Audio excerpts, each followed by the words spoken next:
रूस में पिछले 54 दिनों से जारी ये जंग रूस के लिए सिरदर्द बनता जा रहा है। जंग के दौरान पुतिन को कई बार मुंह की खानी पड़ी है।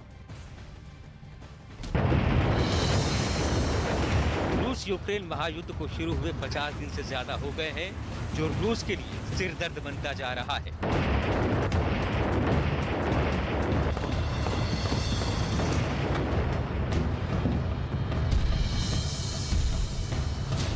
महायुद्ध में अब तक व्लादिमीर पुतिन के 8 जनरलों की मौत हो चुकी है, तो 34 कर्नल यूक्रेन के खिलाफ युद्ध में अपनी जान गंवा चुके हैं। यूक्रेन चुन चुन कर रूस के कमांडर्स को टारगेट कर रहा है। रूस की सैन्य कमान में खलबली मचाना यूक्रेन का मकसद बन गया है। रिजल्ट सामने है। महायुद्ध में अब तक रूस के 42 कमांडर ढेर हो चुके हैं।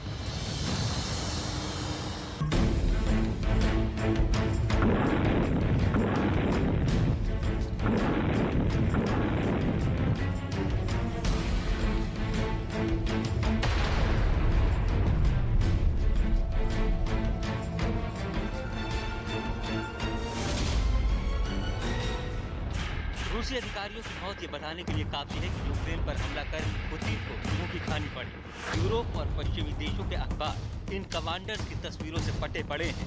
रूस के ऐसे बड़े बड़े जनरल मारे जा रहे हैं जिनके पास सीक्रेट ऑपरेशंस की जिम्मेदारी थी, जिनसे रूस को सबसे ज्यादा उम्मीद थी। वो जनरल फ्रंट पर मौजूद थे। अब रूस इन्हें बहुत सस्ते में गंवाता जा रहा है।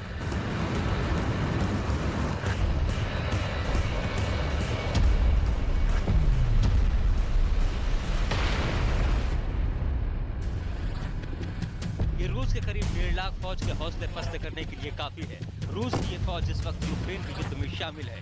1 लाख फौज यूक्रेन बॉर्डर पर रिजर्व के तौर पर तैनात है, लेकिन 2 महीने से भी कम समय के युद्ध में ही 42 कमांडरों का मारा जाना रूस की बैटल टैक्टिक्स यानी युद्ध लड़ने के तरीके पर सवाल उठा रही है। यूक्रेन में सत्ता परिवर्तन के लिए पुतिन ने पहले अटैक एंड विन की रणनीति पर युद्ध शुरू किया था। उन्होंने यूक्रेन पर हमला किया और दुनिया को उससे दूर रहने, परमाणु युद्ध की धमकी तक दे डाली। फिर धीरे धीरे खार्किव, चेर्नोबिल, चेर्निव और दूसरे इलाकों पर कब्जा करते हुए कीव की ओर बढ़ते रहे। लेकिन इस रणनीति में रूसी सेना को अच्छा खासा नुकसान उठाना पड़ा। आंकड़ों की माने तो यूक्रेन ने अब तक रूस के 20,300 सैनिक, 773 टैंक, 2,272 बंद गाड़ियाँ, 376 artillery unit, 127 multi rocket launcher, 66 anti aircraft system, 165 लड़ाकू विमान, 146 हेलीकॉप्टर और 148 ड्रोन मार गिराए हैं। इसके बाद तो यूक्रेन की सेना ने रूसी सैनिकों को युद्ध क्षेत्र से भागने का भी दावा किया। На Донецькому і Таврійському напрямках ворог продовжує артилерійські обстріли населеного пункту Попасна. Мета – завдання вогневого ураження підрозділам Збройних сил України та відновлення наступу на Рубіжне, Нижнє і Новобахмутівку. Також окупанти безуспішно намагалися прорвати оборону підрозділів наших військ в районі населеного пункту Новотошківське. इस वक्त देखिए यहाँ पर जहाँ मैं खड़ा हूँ एक छोटी सी ट्रॉली है, उसमें ये एमुनेशन रूस की सेना जो छोड़ के गई है वो रखा हुआ है। आप देखिए सारा जिंदा है, अनयूज्ड है, ये यूज नहीं हो पाया है। लेकिन जब 1 महीने बाद वो गए तो बहुत सारी चीजें यहाँ छोड़ के गए और कई जगहों पर ऐसी लड़ाइयाँ हुई जहाँ पर बड़ी मुश्किल का सामना करना पड़ा रूस को, तो वहां से भी उनको आनंद फानंद में अपना एमुनेशन छोड़ना पड़ा। और इस तरह के आर्म्स और एमुनेशन जब मिलते हैं तो यूक्रेन के सैनिक उनको बड़ा संभाल करके लेके जाते हैं और उस पर अनुसंधान करते हैं कि किस तरह के गोले टैंक में इस्तेमाल करती है रूस की सेना, कहाँ बने होते हैं, कितने एमएम के होते हैं, कैसी मिसाइलें हैं, कैसे रॉकेट हैं। तो ये बहुत ही महत्वपूर्ण पार्ट होता है जब दुश्मन देश कोई भी हो, किसी भी देश के बीच युद्ध हो रहा हो, तो जो कुछ भी आपके पोजीशन में होता है, जो कुछ भी आप बरामद करते हैं, ताकि आगे के लिए आपके पास तैयारी हो, रणनीति हो और उसका अनुसंधान करके आप अपनी वाजिब तैयारी आने वाले खतरे के लिए कर सकें। जंग के बीच ज़ेलेंस्की की सेना ने जबरदस्त फाइट बैक किया है। यूक्रेन की सेना चुन चुनकर रूसी सैनिकों का सफाया कर रही है।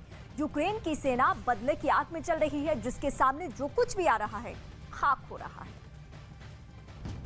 ये ज़ेलेंस्की का प्लान 9 मई है, जो पुतिन के प्लान 9 मई से एक कदम आगे है।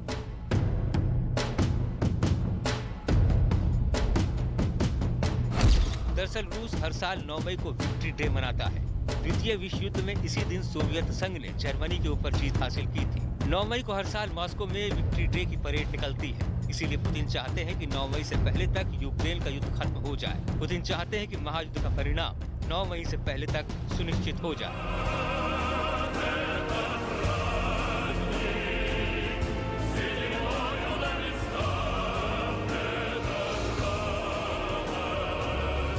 लेकिन इसके बाद जेलेंस्की की सेना ने जबरदस्त फाइट बैक किया है।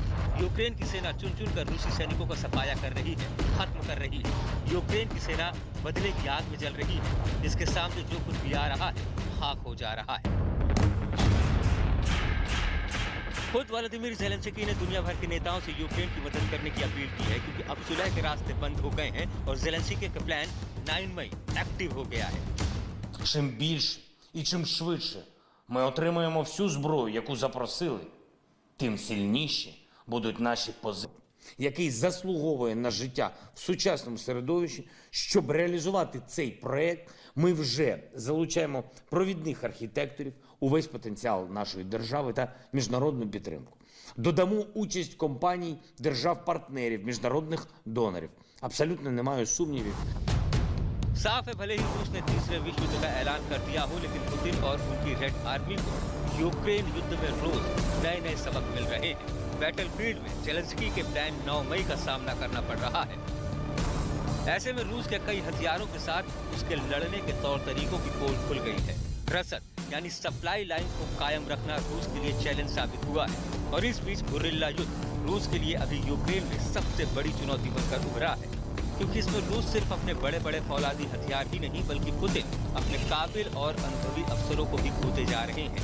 यही वजह है कि रूस की फौज अब ऐसे रिहायशी इलाकों में भी खुलकर बमबारी कर रही है, जहां उसे यूक्रेन की फौज या मिलिशिया के छुपे होने की खबर मिलती है। यूक्रेन की जंग अगले कुछ दिन में अगर नहीं थमी तो रूस को अपनी रणनीति में बहुत बड़े बदलाव की जरूरत पड़ेगी। तो उस नई रणनीति के साथ रूसी फौज का हौसला कायम रखना भी पुतिन के लिए सबसे बड़ा काम होगा।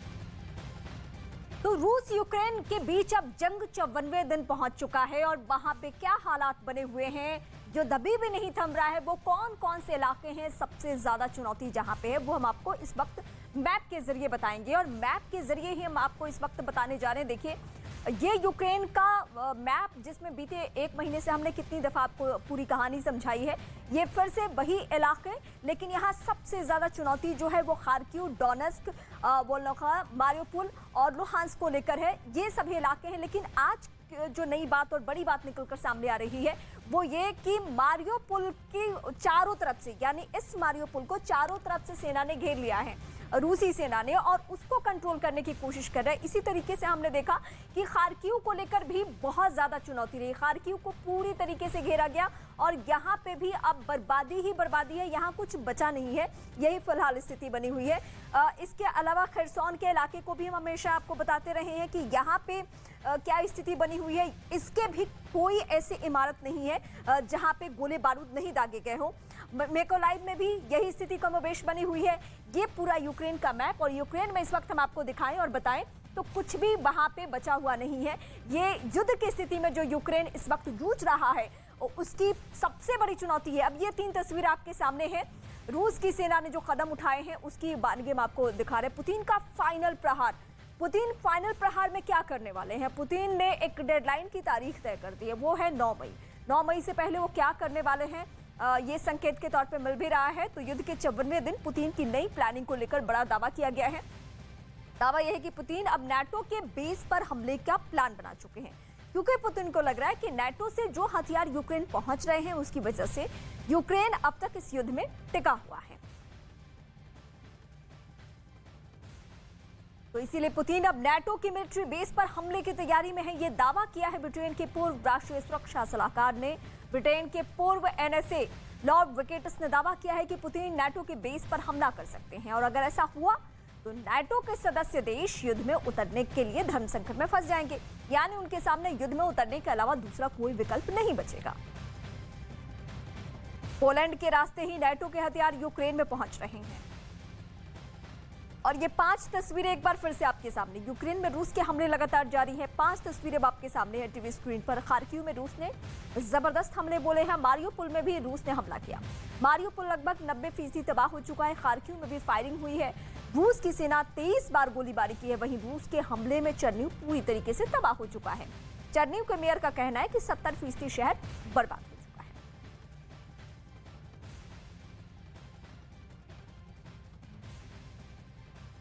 रूस पर प्रतिबंधों का शिकंजा और भी मजबूत होता जा रहा है। रूस से सड़क परिवहन वाहनों की यूरोपीय संघ में आवाजाही प्रतिबंधित कर दी गई है।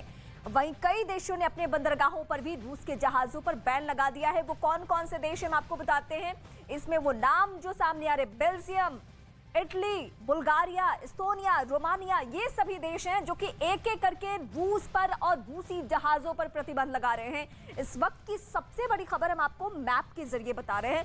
ये दुनिया के मैप में ये जो चुनिंदा देश हैं, जिसमें मैं फिर से आपको नाम बताऊं, बेल्जियम है, वो इटली है, वो बुल्गारिया है, वो रोमानिया है और वो है एस्टोनिया। ये वो देश हैं जो कि खुलकर सामने आ चुके हैं। वो रूस से बिल्कुल नहीं डरते हैं, बिल्कुल नहीं हिचकते हैं और रूस को आंखें दिखाते उन्होंने कहा है कि हम आपके रूसी जहाजों को यहां नहीं क्रॉस करने देंगे, इन देशों में हम क्रॉस नहीं करने देंगे। ये इन देशों का क्लियर स्टैंड सामने आ चुका है। इस वक्त हम मैप के जरिए, वॉल मैप के जरिए बता रहे हैं कि दुनिया में फिलहाल इस युद्ध को लेकर क्या स्थिति बनी हुई है और युद्ध के माहौल में ये देश क्या स्टैंड ले रहे हैं। इस वक्त हरियाणा से, इस वक्त भारत से खबर, यानी सोनीपत से खबर मिल रही है। हरियाणा के सोनीपत में भीषण आग लगी की खबर। कुंडली औद्योगिक क्षेत्र में यह आग लगी की घटना। फायर ब्रिगेड की कई गाड़ियां मौजूद हैं। इस वक्त की बहुत बड़ी खबर। और ये तस्वीरें देखिए, ये तस्वीर सबसे भयावह तस्वीर है। हरियाणा के सोनीपत में भीषण आग और कुंडली जो कि औद्योगिक क्षेत्र है, वहां पे आग लगी की घटना। फायर ब्रिगेड की कई गाड़ियां मौजूद हैं। इस वक्त की सबसे बड़ी खबर हम आपको बता रहे हैं। एक फैक्ट्री में यह आग लगी है जिस पर काबू पाने के लिए सोनीपत समेत आसपास के जिलों से भी फायर ब्रिगेड की टीम को मदद के लिए भेजा गया है। बताया ये जा रहा है कि अगर आग बेहद भीषण अगर हो जाती है तो और भी परेशानी बढ़ेगी। दमकल कर्मी लगातार आग पर काबू पाने की कोशिश कर रहे हैं। ये आसपास के जिलों को भी अलर्ट कर दिया गया है। वहां से भी जो फायर टीम है, फायर ब्रिगेड की टीम है, उसको अलर्ट पे रख के और उसको बुलाया जा रहा है। और आप देखिए, ये भयावह तस्वीर है। भयावह तस्वीर इस वक्त की सबसे बड़ी तस्वीर